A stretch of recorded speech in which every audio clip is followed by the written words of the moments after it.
Welcome, Guardians. So tonight we got Pcarlygaming here on tonight's episode. So let's welcome him. Thank you for stopping by tonight, and thank you for coming out and having a chat with me tonight.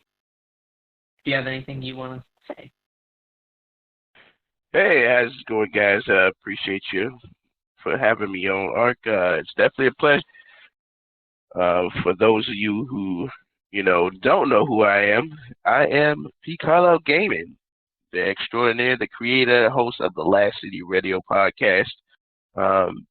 Been in this game for a minute.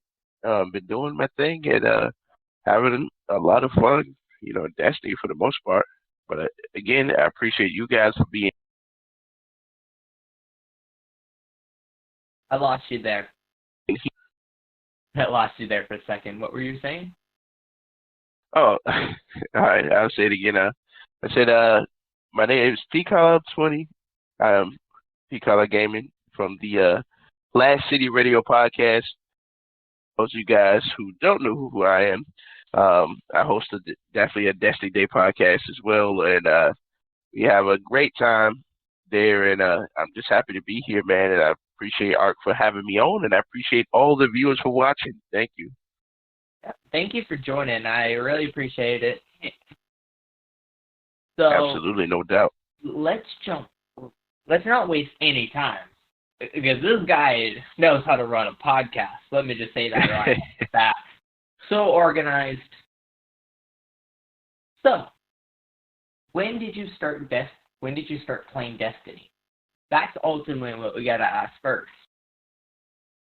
Ooh, so I started playing Destiny around, it was 2014. I remember when the first beta came out, Destiny 1, and during the time I was just coming off of playing during the time I was playing a lot of Mass Effect, and I was playing DC Universe Online, and I was like, you know what, I want to see something new. I would love to play a new game where, I could start fresh and really build up to it. And then I saw Destiny in the PlayStation Store app. I'll never forget it. It was the beta. I was like, okay, this game, the cover looks cool. Let me just download it and check it out. And I never forget it. The first class I chose was actually a Titan. And that was my first class. I saw all the other ones. I was like, I don't know if I feel it. I like this Titan. He looks bulky, he looks cool. So trying to get into the world, jumped in the Cosmodrome, did that little first mission that we had. I was like, man, this feels really good. I was just so amazed at it, and it just took me. I was like, wow, I really like this game, and just getting into it, just the whole grind and everything like that. It was so amazing. And what's funny is I kept playing. I never stopped. I never took a break or anything. I've been going ever since. You got to take one of those. Did you ever take like a week off to recharge your batteries, or have you played every single day since then? Well, what I always typically do is, if there's like a content drought or something like that, what I'll do is I'll still play. I'll still play. What I'll do is like I'll play the reset, do everything, probably do a couple raids, and then I'll be off playing other games until some new content or new expansion starts. So I'm always pretty much playing. I've never really taken a week off. I've always logged in, jumped in. I'll at least play when it's dry season. I'll at least play at least 1 to 3 times a week. Usually.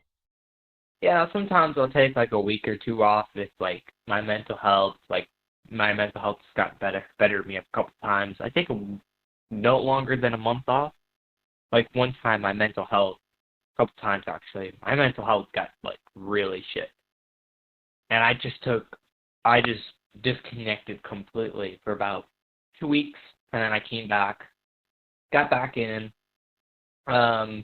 I think my latest break was back in December, about the 13th, 15th, somewhere around then. It was the last major break I took. But I'm excited for Lightfall. What about you? Oh, absolutely, man. For being, I'm a big lore head as well, and from a lore perspective, I'm definitely excited for it because it's one of those things where it's like, oh man, we're finally in the combination of everything we went through over these past years, and especially with Callis being in the forefront of this expansion and really starting to get more and more of a debut of the Witness as well. I think it's going to be exciting.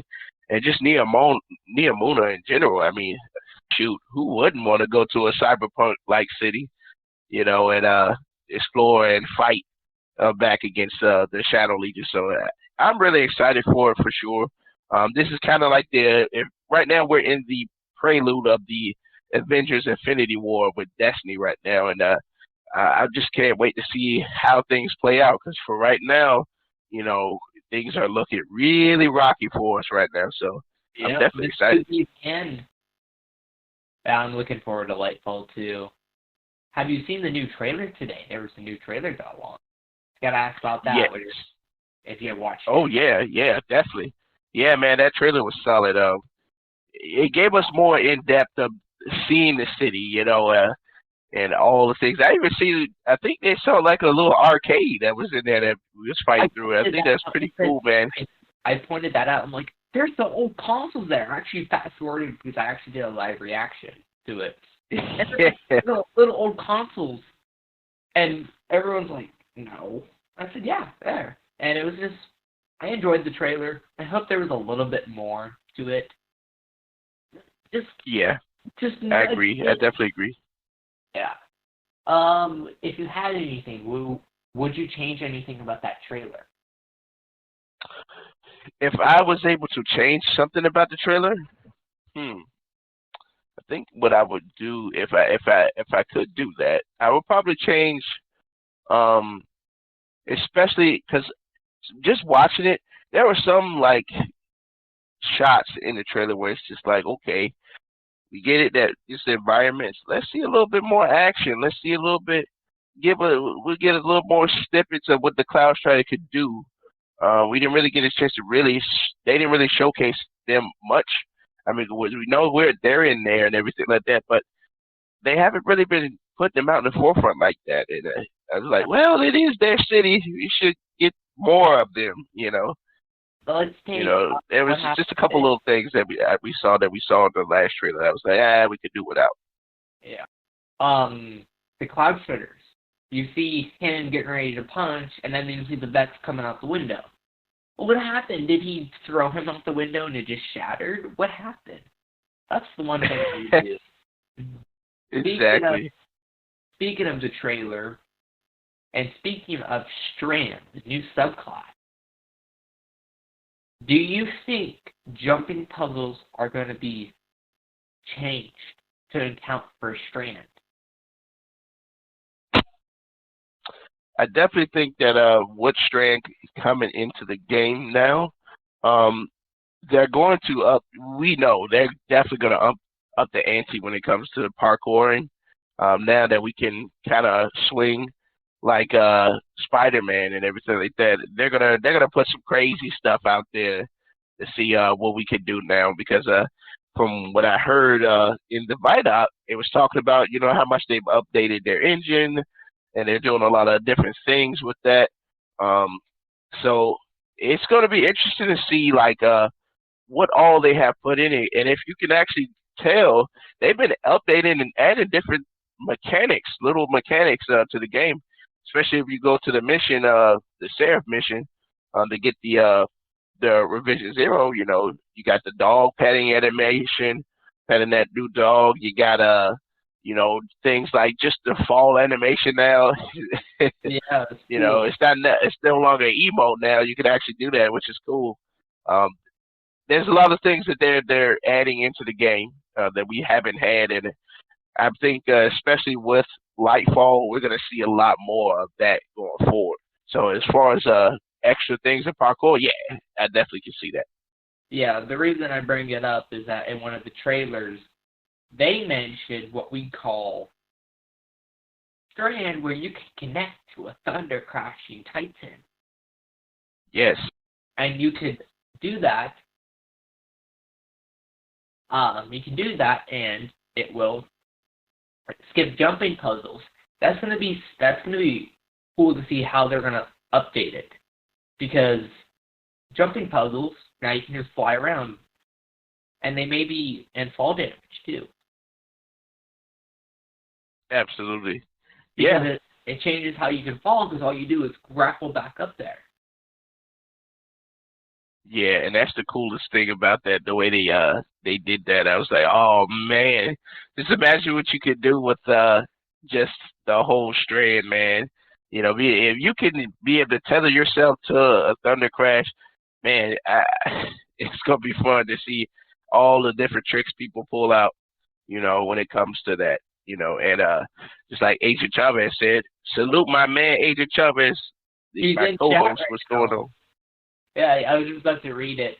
Yeah, with the update of their engine, I can imagine old-gen consoles being phased out by the time the final shape comes out, and they just responded to me about a message I sent to him, trying to schedule a time for him.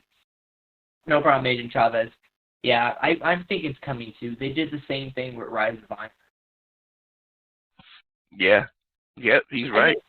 Yeah. If you remember, Rise of Iron cross-gen never happened. I'm hoping that they don't. They'll at least finish off this and stuff. That brings us to a new topic. Do you think Destiny 3 is coming? Do I think Destiny 3 is going to still happen? I mean, I know they said something, but with everything coming around, which we'll get into here in a few minutes, I just want to pull this up. With the game being they took a lot of stuff because of the game file. It was 110 prior to everything being content dropped.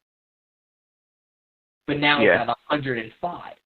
So does that mean they're going to start to bring stuff out?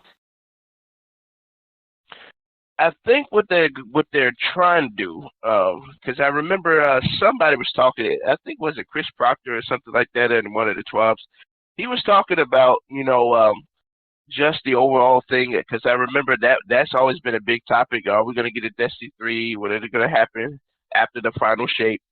I think what they're going to do, I remember Agent Chavez, he said that on my show one time. He said, they should just go ahead and knock off the 2 and just put Destiny, because they want to continue the Destiny 2, quote unquote Destiny 2, but as far as the 3, I don't think they want to go ahead and do that, even though it would be a pretty good idea, to go ahead and just make Destiny 3. But I think they want to just continue to keep it like the live service, ever expanding type of deal, like your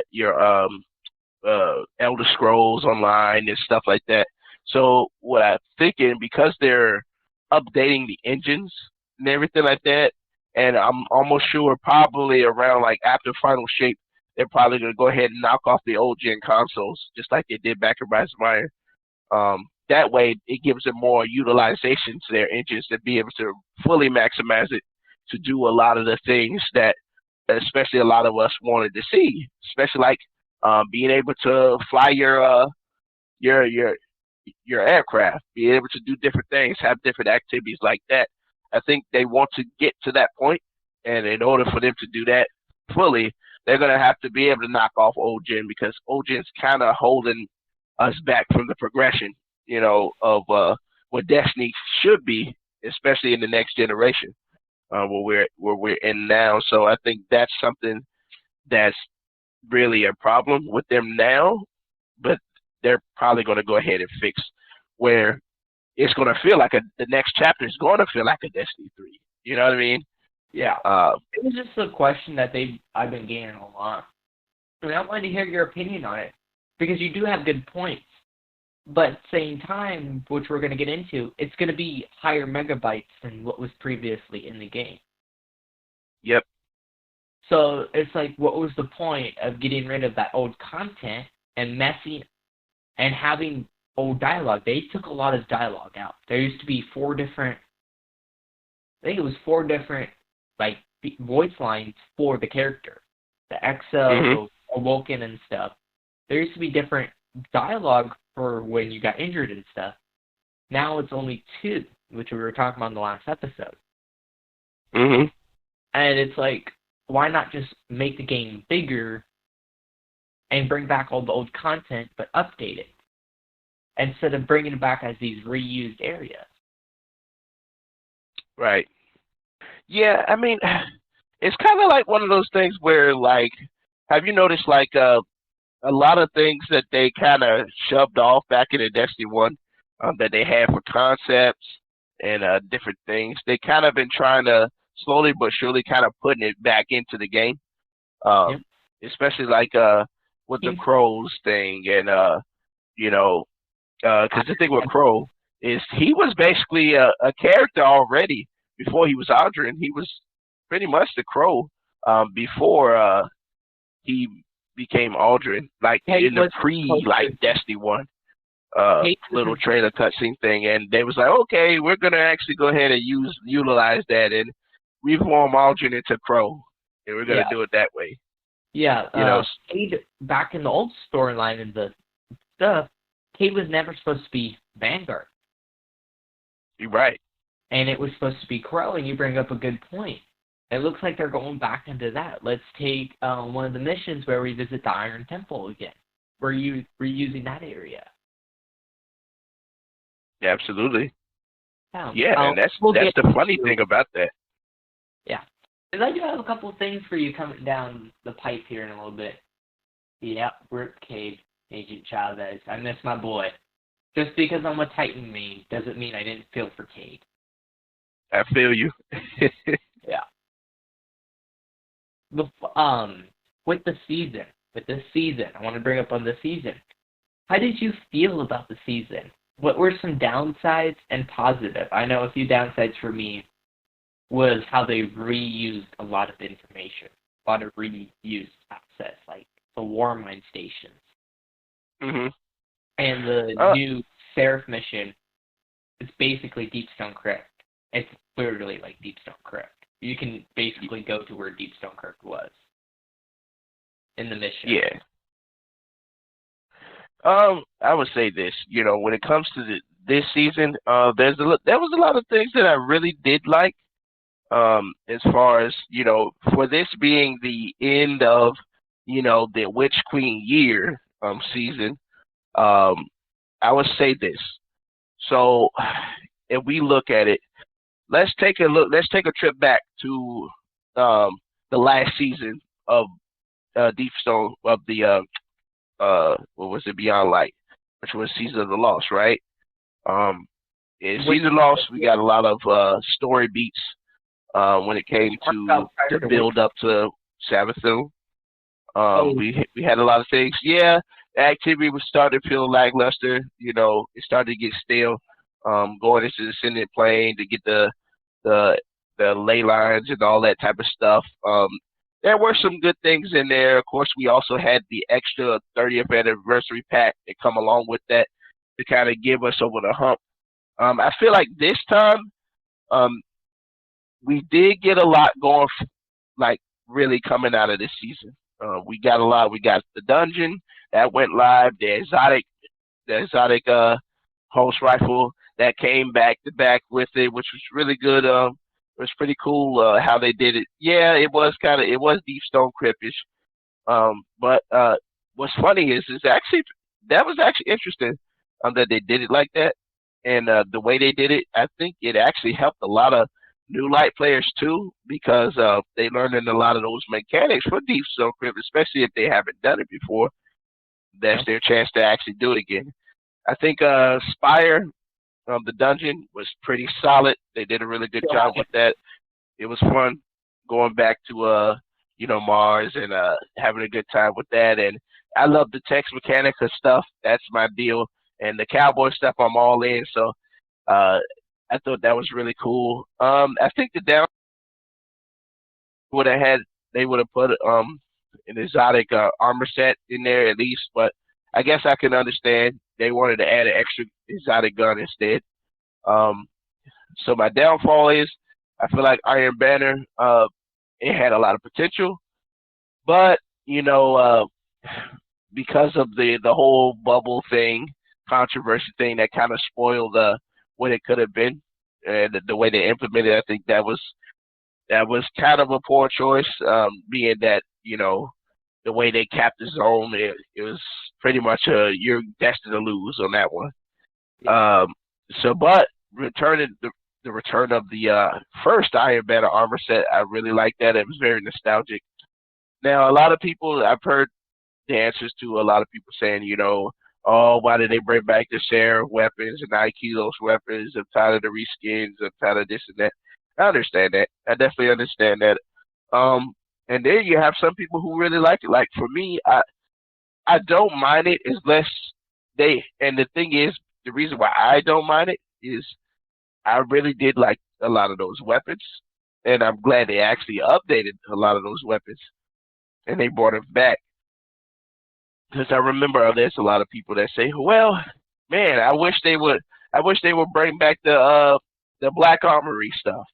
We all used to love that stuff. That you know, the blast furnace and all that stuff. That stuff was great, and for me, I would love to bring it as long as you still putting out newer stuff.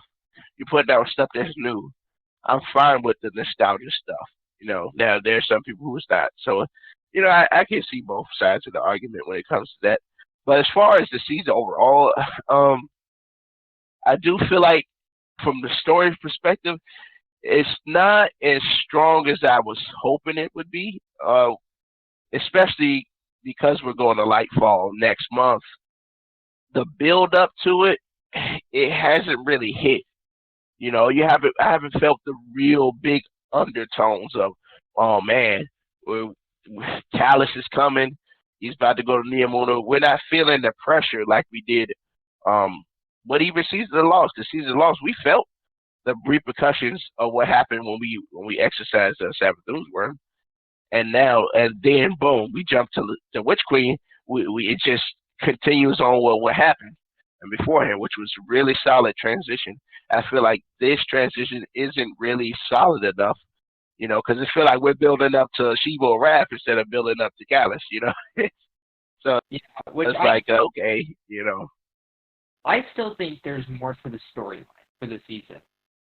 I think there's a lot more because there's supposed to be 2 quests coming up. I really think there's something coming up. And before I get into that, you brought up a couple good questions I wanted to touch on while we're on that topic. The Iron Banner was okay. Which I think Bungie is struggling on, that the community wants a different type of content. And whenever they tried to deliver something, they didn't like it. When Rift was out, they said it was too hard to beat it because people can just eager edge and you can do a 6-stack. They tried this opportunity. They said they would rather have Rift back. The community can't make up their mind and stuff. Like, I was bringing this up on the last episode. GMs. With the GM changes, I'm really happy about, because everyone can basically access GMs, but there's actually a hard difficulty. But I have a gut feeling that coming this season, when they ask about thoughts, they're going to say they should bring it back up. Because they said, it's too easy for people to access. So I'm worried that this is happening. I'm happy that they brought back Rasputin season. I wanted to know what happened after the season prior to when the Darkness Post showed up. I want to know what happened to Rasputin. It's a really good conclusion to lead up to Lightfall, because maybe he'll do something in Lightfall. Maybe he tells us about Nia Numa after this week's story. Maybe he tells us something we need to know. I'm worried. Bungie's been getting a lot of unintended backlash. What does the community truly want? That's what ultimately I think does that happen. I enjoyed the season. I enjoyed it. Of course, I didn't like how most of the same thing is repetitive, but I liked it. The storyline I feel like is not done. The storyline is not done. I can 100% guarantee that. There's something that is going to happen at the end. I'm 99% sure. Mm. Especially Yeah. since Bungie flat out confirmed the last 2 weeks there will be a season storyline. But it's still Mhm. like, what is that decryption stuff that we did today? Because there was a new mission today. What was that decryption algorithm? What's going to happen Right. to Mutant? Is he going to get legs? Is he going to start walking around? And I feel like Mm. something there is not adding up. And that's Yeah. what I wanted to touch on. And I appreciate the Iron Bubble. The Iron Bubble Agent Chavez says I'm going to bring up. Yeah, it was hard to play Iron Banner. I played a couple matches and I just said, what's the point? But at the same time, Bungie is trying. Bungie is trying to do something. They're trying to make the community happy. But at the same time, every time they try something, community reverts back to the old thing. So. Yeah. Yeah. You're right. You're right. And that's the thing. We even talked about on our show just about you know I'm glad that they're fixing. I'm glad they're adding and trying different things with the mode. Yeah, I think that's pretty cool. They just need to find that happy medium. I think when Yeah. it comes to Iron Banner, uh, they want to try to find the happy medium and see what people really like out of all these changes. Yeah. And I'm hoping that Bungie is able to do that. Hmm. So, I wanted to touch on this subject based off of what's in all the folks. They said from Destiny 1 to over. What do you think you would want back? Ooh, from Destiny 1? Yeah. Let's see. And then we'll go into Destiny 2.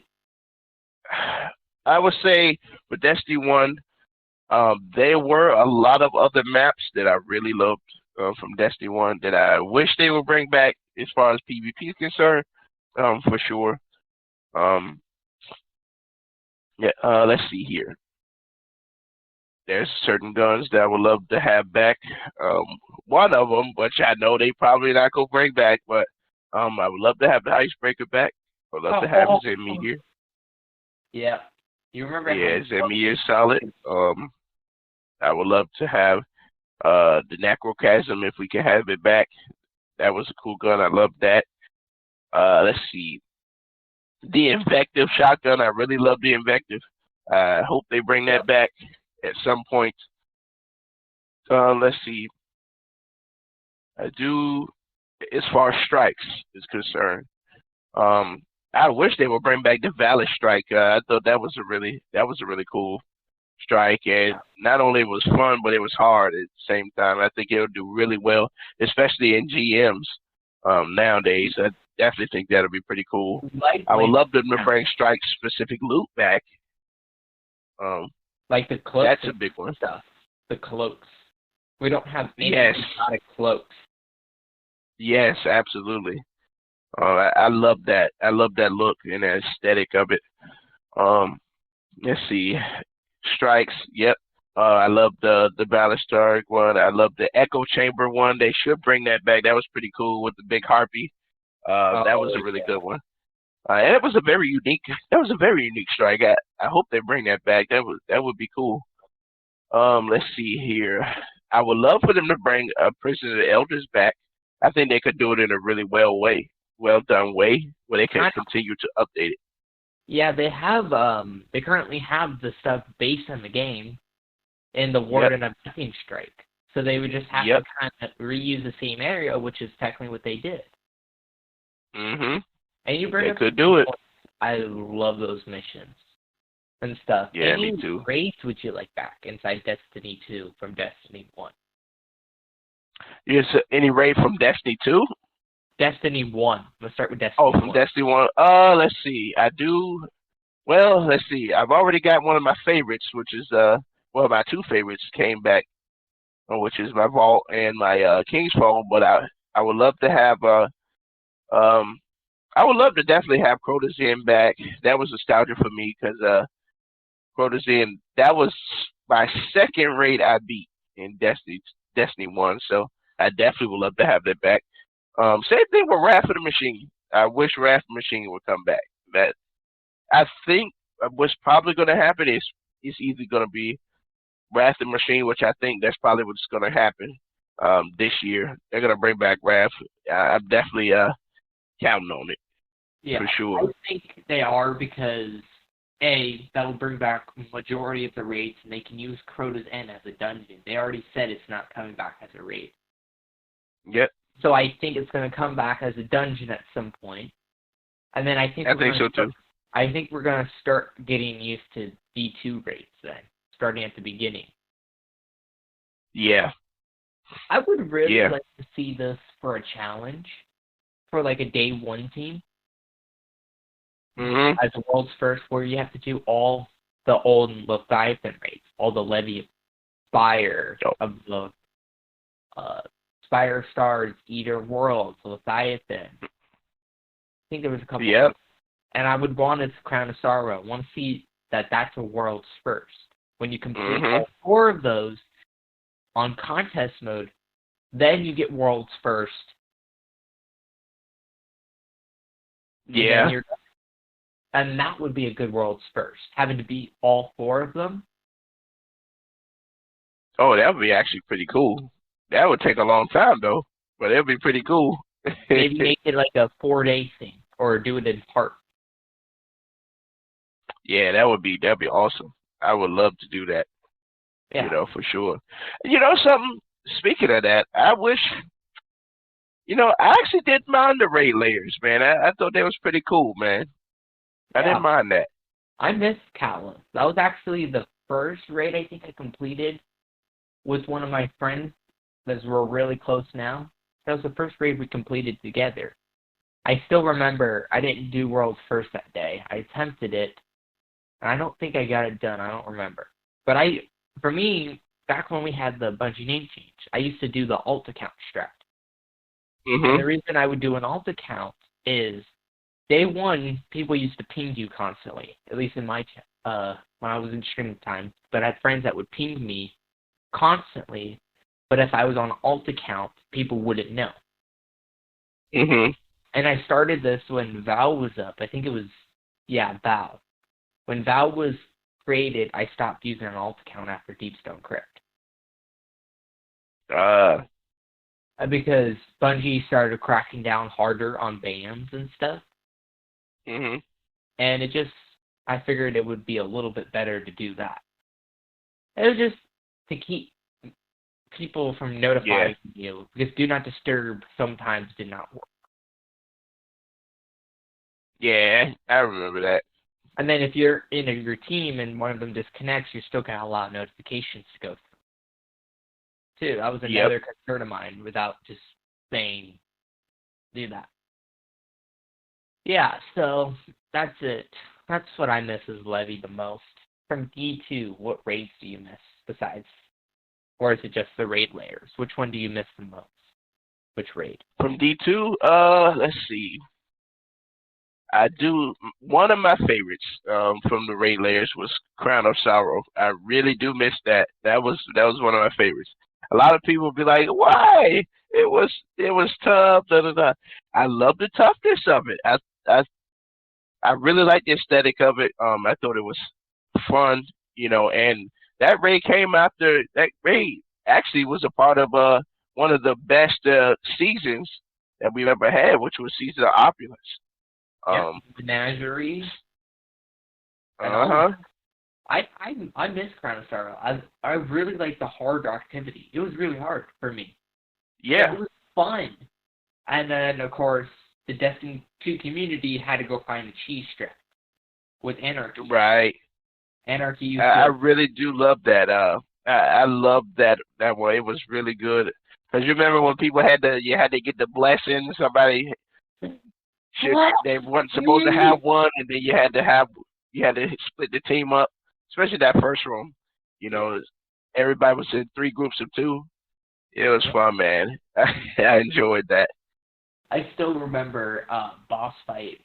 I got really unlucky because I tried to keep up on top. We didn't have the waveform GL special. at the time. Yeah. So you couldn't just throw a thing. You had to use throwing knives and grenades.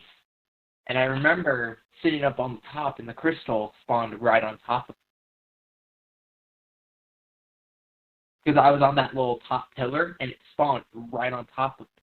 And I remember it killing me, and that made it fun. Trying to use, because the crystal, there was a bug at one point where the crystal, if you did that, the crystal will kill you. I don't know if you remember that. And Yeah. so it would do that. Yeah, I remember that. Yeah, and we ended up wiping a couple times. And then we found a better strat. And that's the whole point of raiding, is to find different stuff to do stuff better. Absolutely. And that was the fun part, man. And the thing about that rating, everybody had to do their part. Yeah. It wasn't one of those ones where, one person could do ad control. Like everybody had to actually do something. Yeah, you needed communication. And that's what I feel like a lot of raids are lacking. King's Fall, you could theoretically brute force it. Yeah. King's Fall is one of those things, especially with Destiny 1. With King's Fall, it's like, if you don't do your thing, you're done. And then Valve, you could theoretically do it, just have people on stun crew just pay attention. Deepstone Crypt, you need a little bit of communication. At the same time, you could probably brute force it by just following the person that has the buff. Yeah, absolutely. Yeah. You definitely need a lot of coordination when it comes to Val. Yep. I remember doing Caretaker the other day. And me and my teammate were constantly communicating. Because we always attempt the challenge mode for Caretaker, which is grabbing one symbol. Mm-hmm. And it just made it easier because then you don't have to remember all three and it's faster. Yeah.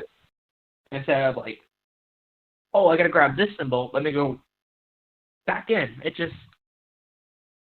theoretically you could brute force it too. But yeah, you could. I really liked Valve, because I can still craft weapons. I still have to get weapons. I get one weapon a week. Absolutely. I wish they would. Val was definitely a solid raid for sure. For me, they definitely been hitting. They definitely been hitting when it comes to the new raids. They've been knocking them out of the park. I love Deepstone Crypt. I love Blast Wish. That's my baby right there. I was actually doing last night, and there was a bug actually. Hey, Queen's Walk. Yep. Sometimes the taken strength did not spawn. Mhm. It was not spawning and I killed myself because we're wiping and the guy still had the buff and we haven't claimed it and no taking strength spawn. Yeah. And there was only 2 of us in the room besides myself, so a total of 3. Uh-huh. So I ended up refreshing it and it worked. And I love Last Wing. I love the wishing wall. The wishing wall was fun. Oh yeah, for sure. Kind of brute. Yeah, you punch them codes in, it take you to any destination. Yep. Any encounter. Yep. I used it for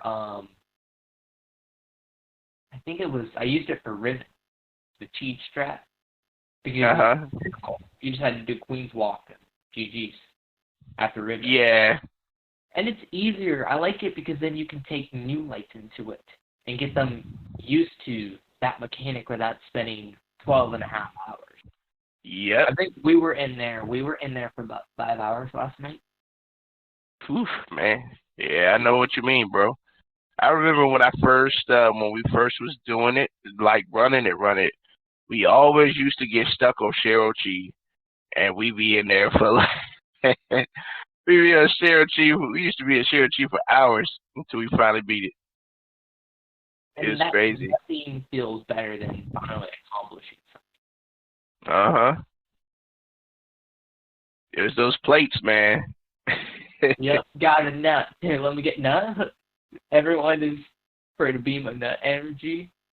Exactly. It's like just look at the mirror on the wall. Yep. So, there's only 2 more questions before we start turning it towards you. Mhm. This the one goes back into Destiny 1 when the Bait of All Fools was given out. The Bait of All Fools, for those who don't remember, was an exotic that was given to, I think, someone in the hospital. Was given to someone in the hospital. I don't remember the backstory around it, as I have to continue to look into it. How did you feel about it being given and then given to the community as no time to explain back in D1 before it came back into D2? Oh yeah, I do remember that. Yeah, when stranger gives you the no time to explain. Uh, I liked it when I first got it. I was like, oh man, she gave me this gun. This is like, I had a blast with it because that was one of my favorite guns I used to use. Um, you know, until they had to sunset it, of course. But I used to use it in PvP and PvE all the time, and I really loved it. And I didn't have a problem with them giving me that because the thing about it, Destiny One, you know, exotics were very rare. It wasn't like it was back in like it is now, Yeah. where they just handing them out like candy. Back then, if you got an exotic, oh man, it was so meaningful. It was like, oh man, I can't wait to see what I got, and you know, it was so exclusive. Not everybody could get one. Certain amount of hours, and it was random, and that was the cool thing that I liked about that. So when the stranger gave us that, I was like, okay, we got something different, we got something new. It's cool. We can play around with it. It was awesome. You know, fast forward to Destiny 2's, one that was different because the gun feels the same but different at the same time because they added extra things to it, extra properties that make it more exotic-y, in a sense. And that's cool. I like it. I really like it now than I better. I would say I like it better now than I did back in Destiny 1. I definitely remember that. It's actually been in the #1 charts for the amount of people that have been using it in PvP. It's still dominant in PvP. Yes. According to what I've been hearing and what I've been seeing in the trials report. Mhm. Which makes it was solid. Really cool. So, the next question is the bans. Do you think Bungie should make an automated system where people can know if someone's cheating? Like if someone is caught doing something wrong in game, there should be a ban notification that people can follow in case people create alt accounts and start cheating on there. Because there has been some cases of cheaters. Mhm. So you're saying like, should they have like some type of like automated message or something that'll indicate and say, hey, look, you're cheating. We're aware. We detected this and this and that. Instead of just like, because I've seen people get banned for certain things that they never did, and I think that's kind of sad. You know what I'm saying? I think there just need to be some kind of regulation. I do agree that there needs to be some kind of regulation that can really detect, okay, he's cheating. I see the proof. I see what he's using. We got to get him out of here. Instead of just like people who, they're not cheating, but people just decide to report them regardless, knowing that they didn't cheat. They're just good. I do think there needs to be some kind of detection for that. I know there's other systems better than BattleEye from what I know, what I've known of different game systems that actually they detect everything, anything, and everything, and it's easy for them to ban people quickly that actually are committing those crimes. Just think about that dude in Trials in PC. He got so mad at I'm sure you've seen that, or he got so mad he decided to hack the game and using tractor cannon that shoots kind of like an auto rifle and just killing everybody. And tries all the streamers because he's fed up. That guy has to be banned immediately. But he only plays on the weekends when Bungie's off. There needs to be something, and then, like, let's say someone learned from the mistake, like we were talking about privately prior to the episode. What if someone gets banned for cheating and then decides to have a change of heart 6 months later? Do you think they should do something like a restriction rather than just keep the guy permanently banned? Do you think there should be, like, a way people can say, hey, I'm done cheating, you can supervise my account, I really want to come back to the game? Do you think there should be something there? Yeah, I think what they should do is this. This is what I would do. If somebody decided they have a change of heart, because it is hard to tell who is good and who's not, but if they were to do something like that, this is how I would implement it. Okay, you could come back to game. We're not going to take away your account. We'll give you a 30 days. We'll give you a 30-day suspension. The only thing you could play is a private match, but you can't play with everybody else for 30 days. And then I'll do something like that. And then if they cheat again, then it's, it's bye-bye. Mm-hmm. We were talking about earlier about how certain people are not held to the same standards. And then if you appeal a ban, they don't review it. And then the community doesn't know the true reason. Another reason I brought that up is, do you think the community should have like they should make a count that automatically tells you why the person was banned, instead of having people reach out to Bungie, and if they know why they were banned, and they can prove that they never did it, without, sometimes Bungie doesn't respond to unbanned people when they appeal their bans. Absolutely. And, just like my man Slade, he got his account taken away for something he never even did. And I definitely think they need to have some kind of account that could actually track your account and track anybody's account from Bungie, and you could know why you're banned, and you could be able to they should have a system where you can prove your innocence that you didn't get banned. I definitely agree with that, because I think, spamming account managers, community managers, I think that's just the wrong way to do that, because, they could just easily ignore you instead of having something in place that say, okay, well, we can check, like technical support. We see any other company have a technical support. And you can reach out to them, say, okay, why was you banned? Okay, this was going on. Okay, let's help you. Let's see what's going on. Let me look at your account, blah, blah, blah. Well, I've seen this. Do you want to appeal it? And do you have evidence to go with that appeal? You can put that in. You can put different screenshots, your video of what you did that day or whatever like that. At least give them a chance to, you can get a chance to actually try to fight for your account instead of just like, okay, we're not going to listen to you. We're community managers. That's what we do. I definitely think there should be some kind of technical support for the players, where so that way there wouldn't be any how would you say it, any fraud as far as people just report just because they're mad, you know what I'm saying, and people losing their accounts. There should be some kind of happy medium there where at least they can identify what happened, why your account is banned, and you could be able to make an appeal to get your account back. Let's take this part. Let's say you and another streamer. I'm going to use this example. Let's say another streamer and I were fighting. I'm a little bigger, and let's say I make a false statement to Bungie, and the guy gets his account banned.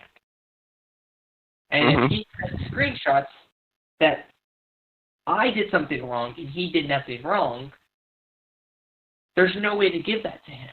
So the community managers to fight for his account, but they would go with the bigger content creator rather than the smaller content creator that has the proof. So I agree with you. There needs to be a system where you can appeal especially since some content creators are getting banned for sticking up for themselves. Absolutely. Absolutely. There needs to be a system in place that'll really be able to, show you those things, that information, and to be able to fight your case so that way you can either get your account back, or if you actually did something crazy, you can't get it back. Yeah. I think there really needs to be something like that, some type of technical support at Bungie that can help with that for sure. Yeah. Unfortunately, I haven't been banned yet, which is really good that I haven't been banned yet. Which we'll not talk about in a second. So, now I'm going to tune it to you. As you mentioned, you've started a podcasting. Do you stream at all before I... Oh, do I stream like the game? Yes. Besides podcasting, do you do any type of content besides? Oh yeah. Obviously right now I've been taking a little break from like streaming the games, but I'm trying to get back to it because Lightfall's get ready to come out, so I want to kind of start streaming a little bit more, especially with that. But yeah, I definitely stream for sure. Mostly Mondays and Tuesdays I stream games, and then Saturdays I always stream the podcast. Yeah. What made you, because this fine-tunes the questions, what made you get into streaming first start off? Oh, like my humble beginnings of what made you just want to be a streamer? Yes. Well, what's funny is I always used to stream just like on YouTube, but I never took it seriously. I only used it just to archive, different moments in my game. And, when the pandemic happened, 2020, I was like, you know what? I've always had this Twitch stream, this Twitch stream account, but I never really took it seriously. Let me try to take it seriously since I'm off work, I'm on furlough and everything like that. I might as well go ahead and start going hard. So, I was like, okay, I needed a better setup, and to give me a gaming chair and everything like that. So I started, just getting different things, and I started streaming. I was streaming like 4 times a week, just to build my community. Always popping up into other people's streams and, shouting them up, becoming friends with the community and the streamers, and then they started popping up in my stuff, and I started doing that. Now that's before I started streaming the podcast. I've been podcasting since 2018, but I've only done it audio mostly. I will post it up on Anchor.fm, and just recently last year is when I started going live with the podcast, and that we've had a lot of success going forward by doing that, and of course, we're still continuing moving, but that was mainly, why I started streaming. I was like, yeah, I think I could do this. Let me try to stream and see what happens. And I had a lot of success. I got affiliate right before Beyond Light, which was really cool. And I was moving there. I think one of my biggest streams that I've had way back in 2020 was Fall Guys that came out. I streamed that, and I had at least about 50 people watching. It was pretty cool, and we had a really good time with that one. But yeah, man, I've had a lot of success, and I'm definitely blessed and honored, to have a lot of good friends, who want to support me, and I support them, and that's definitely my journey. But sadly, I had to go back to work, and a lot of the streaming kind of died out because of busy. So 2022 is pretty much has been my comeback type deal. I definitely know that feeling. You brought up a good point. Back during COVID, I used to stream all the time. As soon as I was done with online school, high school, I was right to line. I think I streamed for 7 days a week. I remember starting out on Xbox. I started on Xbox, and then I slowly worked my way up. I remember getting my first PC. I think it was right before Beyond Light. I remember doing that. And it was a really good couple years. And Mhm. yeah, did you face any challenges and struggles when you first started content creating? Did, Say again. did you face any major struggles, like people constantly harassing you for something you said or stuff like that? Did you face any major struggles? Um. Well, let's see. Uh, as far as streaming, I haven't really. Well, there was this one time where, there was this a couple of bozos that came through and would start making some kind of racial slurs, trying to ratio. I blocked them immediately, but that I think that was the only time I've had anything crazy happen in my stream. Since then, I haven't had any bozos pop up. I think I only had one bozo pop up. He tried to do his advertising type thing, and he got banned immediately. But other than that, it's been pretty smooth sailing. I haven't had anybody to attack my brand or anything like that. So I've definitely been blessed on that end. Yeah, I have to say this, you're actually kind of in the few minority on that. As you know, I faced a couple of issues with someone trying Mhm. to mismanage my brain, as we were talking about earlier. Besides that goofball and like two other goofballs that decided to start some shit because I said something, and at the time I had a crazy ex. I had a crazy ex-girlfriend that actually hacked my Twitch account. I was actually pissed when this. I started Mhm. doing some stuff, and it just led downhill. She started ruining my brand at the time, and this was when I was first starting. This was 2020. I started in November. I think this was January or December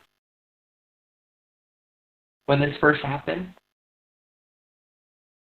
So yeah. Other than that, besides what I'm dealing with right now, and Mhm. that goofball, I haven't really done anything.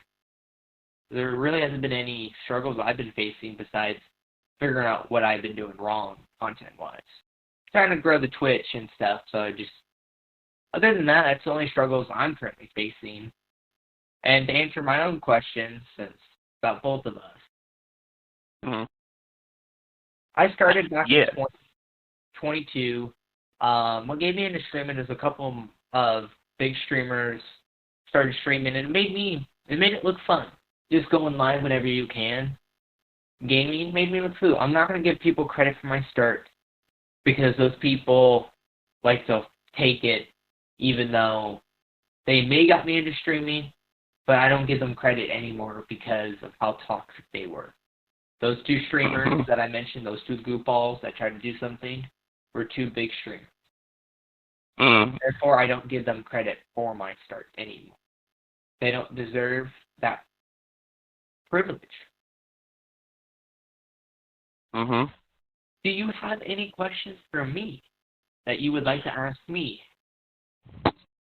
Hmm. Um, Before I answer that, I do want to. I want to definitely give you some encouragement because, on my podcast we always do a lot of motivational things. Through the middle to the end, and encourage everybody and uplift everybody. And I definitely want to say before I do answer that question, just especially in this podcasting thing, one of the biggest things that I learned going far is, there's gonna be times where there's gonna be some downs um, especially with this podcasting thing and gaming and streaming. It definitely is going to be downs. We've had downs where there was times when we thought we were going to have to end it because everybody's schedule was kind of scattered, and then we managed to make it work. And always never give up, and that's most important. Never give up. Keep fighting through. Keep pursuing. Be determined to continue because you have a dream that you want to be. Your podcast want to grow and want to be the very best that it could be, and that's one of the things that we cherish here at the Last City Radio is, we're gonna be the best that we can be. We can't be nobody else. We're gonna start small and build ourselves up. I've had the privilege of having so many big and small streamers on my podcast. And it was really solid, man. And definitely being blessed and taking chances, seeing what works, what doesn't work, building yourself up, and always having confidence in what you do, and that's most important. When it comes to that. Yeah, of course, you're going to get some bozos that come through here, want to try to, throw dirt on your name. Just laugh at them and push them off and block them, because at the end of the day, if you have haters, that means you're going in the right direction and you know what you need to do. So, I just wanted to get that out first. And I really appreciate that. It does actually help a lot, considering you bring up a good point. It's not going to be easy sailing. Nothing in life is easy sailing. It's a matter of what you do when times get hard. Mm-hmm. And I'm not going to let the situation anymore. I've tried to help the guy out. I'm going to be honest. I tried to talk with him, work through our issues. But he wants to continue doing what he's doing. I'm not going to deal with it anymore. I just made that decision right now after that motivation speech. Yeah, and you want to, you know where you're going, and you know where you're going to become, and the people who doesn't want to, who want to throw dirt on you, leave them in the dust, because that's where they love to be, because you're going to be growing, you're going to be getting new following, new people who wants to hang with you and be with you. I was telling one of the ladies that was a guest on my podcast is the fun thing is, why you always have to ask yourself, why do people like to watch you? What is something about you that people love to watch you? Why do they love to watch your content? And you say, okay, hey, because I'm informative, because I'm educational, I'm heartwarming, I have a great personality, people like to be around me. It's things like that it excites people, to say, hey, man, I like this guy. This guy's great. They start telling a friend, and soon enough, when you had that one person watching, now you got 50 people watching, and it's just all about stuff like that. I always tell people, don't look at the views always like that, Even if you have one guy watching, that one guy is getting inspired by what you're doing and how you carry yourself.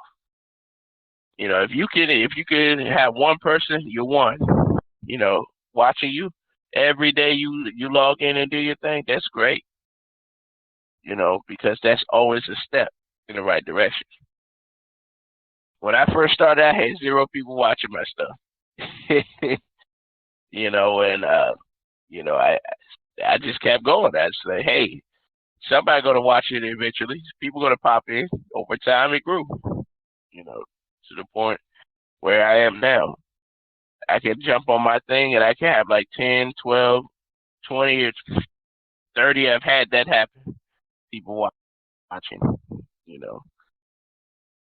it's just all about the energy that you give out. That's the most important thing,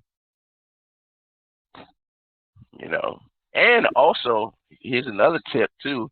I was talking to a lot of other females about this. I said, I noticed. I told her, listen, I noticed ever since I started getting a lot of females on my show too, you guys been bringing a lot of the people with you, a lot of people to support you, And she laughed about this. She said, yeah, and that's the thing. If you can make it comfortable for everybody, you make your area comfortable to everybody. Welcoming, trust me, you're gonna get people constantly, and that's been the trick, me being able to make people comfortable. Because every time, I have every guest that said, man, I was nervous at first, but now, man, get a chance to talk to you before we even start the show, man, I feel so relaxed. They just having fun. They're having a good time, and that's what it's all about. Giving people a voice and having a good time with it.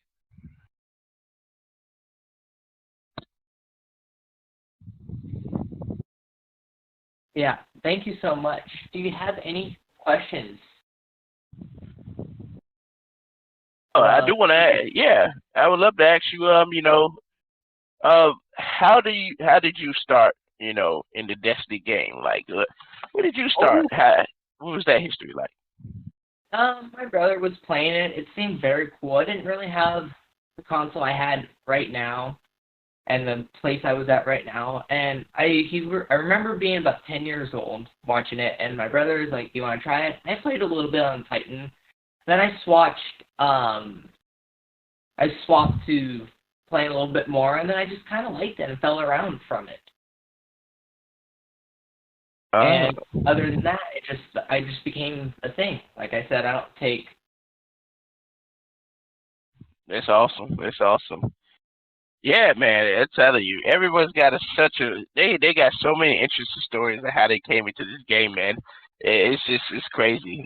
Like I tell everybody, I've said this many times, even Angel Chambers, Travis, you know, I say this all the time. I say, back in the day, I would say, man, 10 years ago, if you would have told me that I would be playing an ongoing game that lasts that stretch to 10 years, and I'd be constantly playing, there's always content coming out, I would have thought you was crazy. But here we are now. Here we are now. Yeah. So that's all the questions I have for you right now. So let's start doing a few closing. All right. Where can these people find you guys if they have any questions for you? Where can Okay. So you guys can always find your boy here on the Bird app, as you know, Twitter. It's Pcarlylegaming 2. You can find me Pcarlylegaming 2 on Twitter. Also, I also stream. You can also find me on Twitch, Pcarlylegaming, and it's definitely fun, man. We also every Saturday we always posted a different show.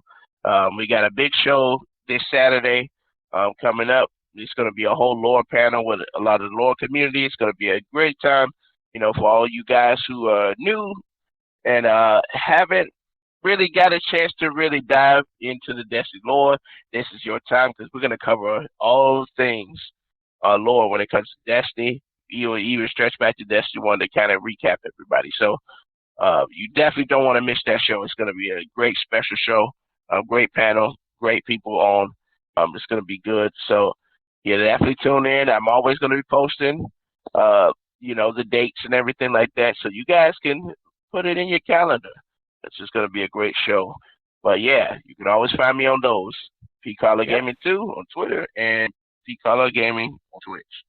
Yep, I'll definitely be at that episode. I'm actually marked my calendar just now on it. Well, there you go. There you go. Yep, I want to thank you for hanging out tonight, everyone, and including you. I had a really good time.